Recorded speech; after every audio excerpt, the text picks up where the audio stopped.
व्यंकय्या नायडूचा करायचं काय? व्यंकय्या नायडूचा करायचं काय?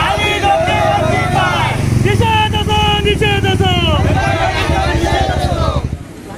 छत्रपती शिवाजी महाराज हे पूर्ण भारत देशाचे देवत्व मानून देवत्व असून काल राज्यसभा येथे व्यंकय्या नायडू यांनी जे विधान केलं तर छत्रपती शिवाजी महाराजांचं नाव इथं घ्यायचं नाही. अरे त्या मूर्खाला सगळ्यात समजून सांगायला लागेल का?